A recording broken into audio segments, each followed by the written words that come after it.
Hey, can I ask you a personal question? You guys want to know what my favorite Marvel movie is, don't you? Yes. Quill and I have a bet. Dude, you're not supposed to say that. Well, apologies to present company included, but I'd have to go with the Avengers. Oh. But it seems everybody else prefers Thor Ragnarok. You read minds? No, I just checked Letterboxd. Lots of favorable reviews. What are those? Something the DC franchise isn't familiar with. Okay. This is Movie Night.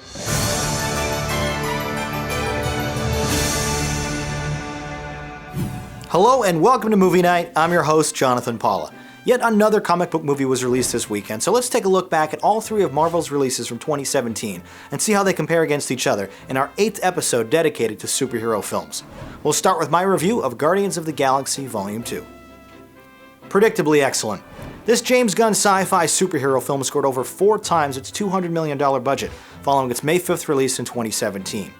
The original movie is one of my favorite action comedies of the last 5 years, and it's also my second favorite MCU film, trailing only The Avengers, which is why I am stoked to report its sequel is a worthy successor.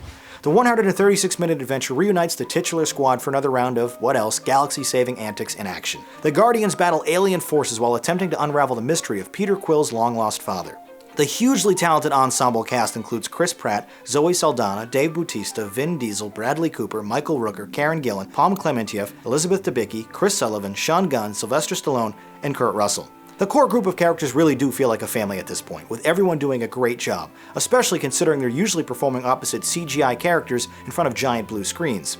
Russell and his marvelous mane of hair is a particularly tremendous addition to this cast, and feels so effortlessly perfect as Pratt's on-screen father, it's amazing they've never worked together before. Sadly though, he doesn't share any scenes with his former Tango and Cash co-star, who appears briefly in a role that will likely be expanded in follow-up films. Elsewhere, Bautista provides a hilarious straight-man comedic foil to newcomer Clementieff, who portrays a lonely and somewhat naive empath. Every scene they share together is complete gold. He raised me by hand and kept me as his own. So you're a pet. I suppose. People usually want cute pets. Why would you go on such a hideous one? I am hideous? You are horrifying to look at, yes. But that's a good thing. Oh? When you're ugly and someone loves you, you know they love you for who you are. Beautiful people never know who to trust. Well, then I'm certainly grateful to be ugly. But it's Rooker's inclusion as a nefarious space buccaneer and surrogate father figure that resonates the strongest. And least we forget about the adorable baby Groot, who delights with every appearance.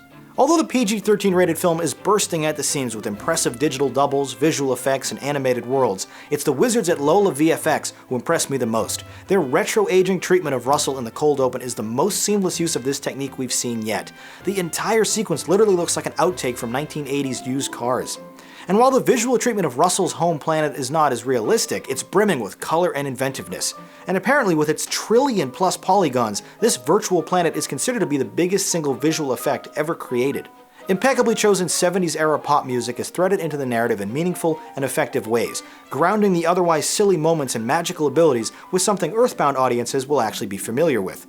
I will say, however, that the song selection for Volume 1 included better, more recognizable songs. But Russell, waxing poetic on the lyrics and relevance of Looking Glasses, Brandy, or A Fine Girl, was an important scene, and a clear example of how these two mediums, movies and music, can complement each other like peanut butter and jelly. These stellar musical choices also help propel an emotional epilogue to legitimate tear-jerking status, something I didn't think was possible for this brand of movie.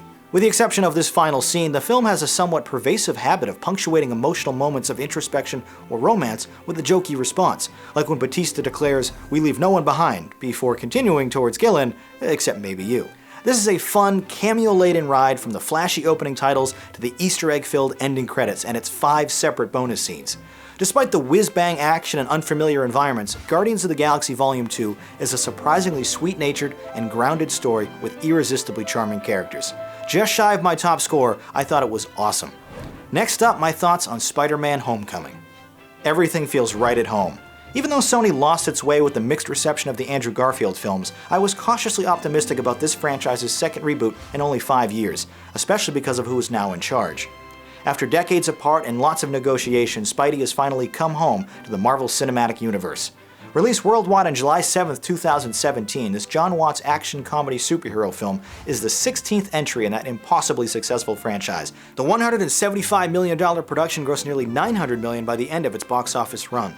With the help of mentor Tony Stark, Peter Parker tries to balance high school life with crime-fighting duties of his superhero alter ego Spider-Man, all while a dangerous arms dealer emerges. Showcasing real talent in 2012's The Impossible, Tom Holland isn't exactly a newcomer, but at only 20 years old he's the youngest actor to play the title character. Watts leverages his naivety and inexperience rather effectively though. This is a vulnerable and timid protagonist who makes up for his lack of confidence with infectious enthusiasm. The web-slinging teen from Queens might be my favorite Stan Lee penned comic book character, so to finally see him mix it up with Iron Man and Captain America in 2016's Civil War was a real treat. And after a bit of villain building and a prequel-type cold open, this 133-minute film begins in earnest by showing us Peter's cell phone selfie recordings during his participation of that film's centerpiece Hero Brawl. It's a very clever way of reinforcing Spidey's connection to the Avengers while providing some amusing perspective of their newest member. It also serves as a quick refresher for the few who may have missed his brief introduction in the earlier movie. Michael Keaton has been playing superheroes since before his co-star was even born, but he honestly feels more natural playing a villain than he ever did as that other guy who flies around in the dark. He brings a tragic humanity to a role that blurs the line between bad guy and misunderstood. He's probably the most interesting and well-rounded Marvel antagonist since Tom Hiddleston's Loki.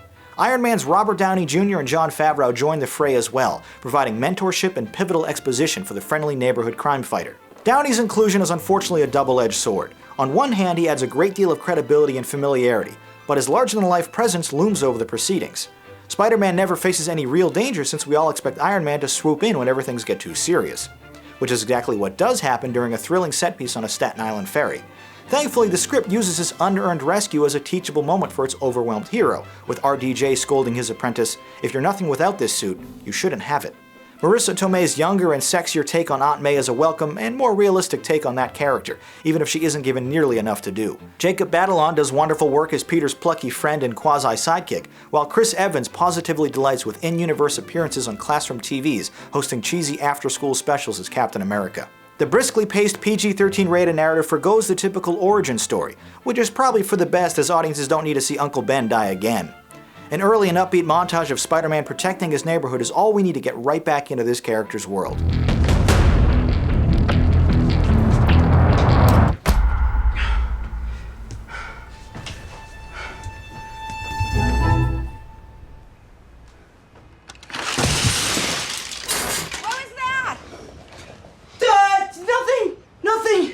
You're the Spider-Man from YouTube.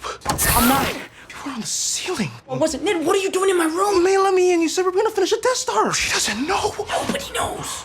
Well, I mean, Mr. Stark knows because he made my suit, but that's it. Well, Tony Stark made you that. Are you an Avenger? Yeah, basically. A mid-act crisis set atop the Washington Monument provides for some excellent and well-visualized thrills, while a playful montage of Holland and Tomei preparing for a high school dance is wonderful fun as well. Indeed, Homecoming is surprisingly effective as a teen drama, sharing honest moments of awkward romance between Holland and love interest Laura Harrier. Some of my favorite parts of the film were actually during the credits. The opening logos of every Marvel movie now play like a greatest hits montage of their impressive catalog, with Michael Giacchino's orchestral version of the Spider-Man theme playing beneath it. At the conclusion of the film, a final line from Tomei, interrupted by a smash cut to the ending titles, got the biggest laugh of the night.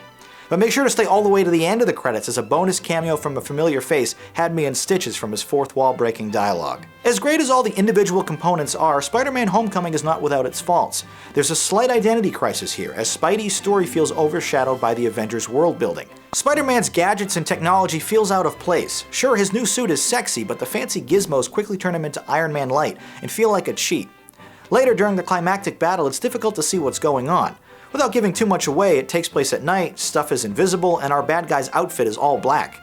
When every other sequence in the film was bright and well choreographed, this scene was a disappointing way to finish. Otherwise, the visual effects, editing, and cinematography are all well executed without ever being artistic or showy. Although Sam Raimi's trilogy remains the gold standard for this character, this sixth installment is easily the best in a decade and a must-see for all Marvel fans. Funny, endearing, and packed with exciting action, Spider-Man Homecoming is yet another awesome entry in the Marvel Cinematic Universe. Last, and marginally least, my thoughts on Thor Ragnarok. Big, dumb, and fun. The 17th entry in Marvel's Cinematic Universe was released worldwide on November 3rd, 2017. With rave reviews and strong ticket sales, the PG-13 rated film earned back its $180 million budget by the end of its opening weekend. New Zealand director Taika Waititi really impressed me with his previous two movies, What We Do in the Shadows and Hunt for the Wilder People, both fresh and charming comedy dramas that never took themselves too seriously. And that irreverence has been applied wholeheartedly to the third picture in Marvel's heretofore most disappointing series. Although the first two Thor movies were decently entertaining, they both rank in my bottom 5 in the ever-growing MCU catalog.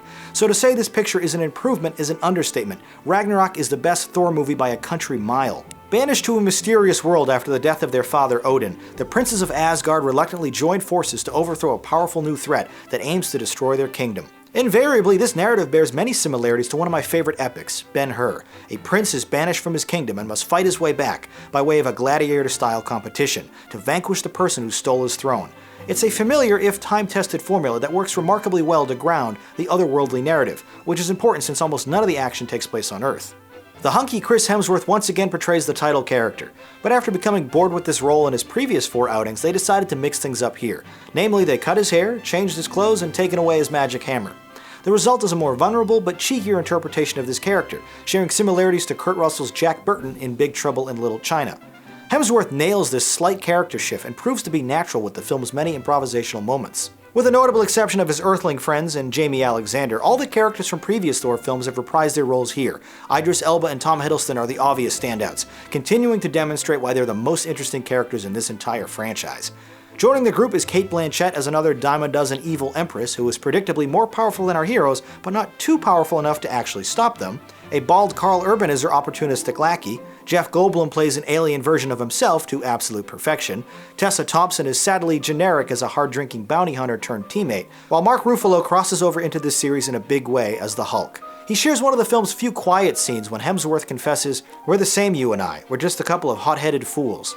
This is a big cast, and while not everyone gets enough time to shine, it's the individual pairings that work surprisingly well. Whether Hemsworth is trading contentious barbs with Hiddleston, or Ruffalo is downplaying his alter ego to Thompson, or Goldblum is talking to literally anyone, everyone meshes together really well. My favorite creature, though, was a soft-spoken rock soldier voiced by Waititi himself, as nearly all of his lines scored laughter. Hammer. Quite unique. It was made from this special metal from the heart of a dying star. And when I spun it really, really fast, it gave me the ability to fly. You rode a hammer. No, I didn't ride the hammer. The hammer rode you on your back. No. I used to spin it really fast, and it would pull me off Oh my God. The hammer pulled you off. the ground. It would pull me off the ground up into the air, and I would fly. Every time I threw it, it would always come back to me. Sounds like you had a pretty special and intimate relationship with this hammer, and that losing it was almost comparable to losing a loved one. It's a nice way of putting it. And on the directing side of things, Waititi isn't afraid to punctuate a dramatic monologue with a sudden bit of physical humor, a technique used a couple times with hilarious effectiveness. The film kicks off with a raucous cold open set to Led Zeppelin's incredibly fitting Immigrant Song. When Robert Plant belts out the Hammer of the Gods just as Thor swings his trusty Mjolnir into a horde of underworld enemies, it is positively impossible not to smile, especially when you consider how rarely Page and Plant license their music for media like this.